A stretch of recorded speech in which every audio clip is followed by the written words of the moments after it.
আসসালামু আলাইকুম রহমতুল্লাহ। তোমাদের আগামী রবিবার উচ্চতর গণিত পরীক্ষা।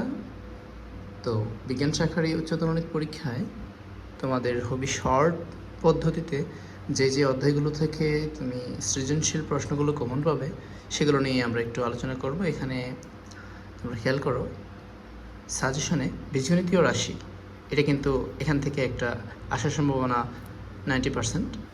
ফুল একটা সৃজনশীলই তোমরা এখান থেকে পাবা, অর্থাৎ 100%ও বলা যায় এখান থেকে একটা পাবা। তারপর হচ্ছে তোমাদের যেহেতু জ্যামিতির পার্টটা নেই, তো এইটা এবং নবম অধ্যায় থেকে এইবার একটা সম্ভাবনা অনেক বেশি, অর্থাৎ তোমরা সূচকীয় লগারিদম ভিত্তিক 9.2-এর যে অঙ্কগুলো আছে সেগুলো থেকে একটু ভালো করে খেয়াল করলেই হবে। আর 9.1-এর যে মান রিলেটেড যে অঙ্কগুলো আছে সেগুলো থেকে সৃজনশীল আসবে ইনশাআল্লাহ।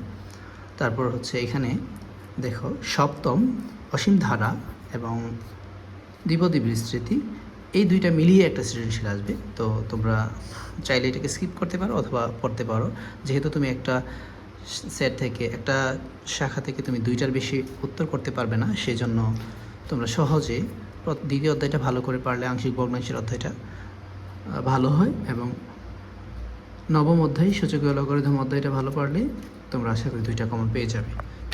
তারপরও তোমরা চাইলে সপ্তম অধ্যায়টা থেকে যে প্রশ্নটা আসতে পারে, যেমন অসীমতক সমষ্টির যে একটা অঙ্ক আছে, অসীমতক সমষ্টির একটা অঙ্ক, আর 1+1+1+1 অথবা 6+6+6+6 এই জাতীয় যে অঙ্কগুলো আছে এই অঙ্কগুলো একটু দেখে যেতে পারে, সেখান থেকেই আসার সম্ভাবনা সর্বোচ্চ রয়েছে।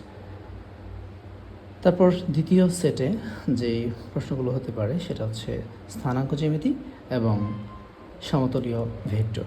এখানে স্থানাঙ্ক জ্যামিতি থেকে তোমাদের একটা প্রশ্ন আসার সম্ভাবনা খুবই বেশি, এবং সমতলীয় ভেক্টর থেকে। সমতলীয় ভেক্টরের মাত্র 5টা অঙ্ক আছে। 5টা অঙ্ক ভালো করে যদি দেখো তাহলে তোমাদের সবগুলোই কমন পড়ে যাবে। তোমরা ভালো করেই জানো সম্ভাবনা সবাই এটার উপর নির্ভর করে, এটার উপর তো অবশ্যই একটা সৃজনশীল আসবে এবং সবাই এটা দিতে পারবা আশাবাদী।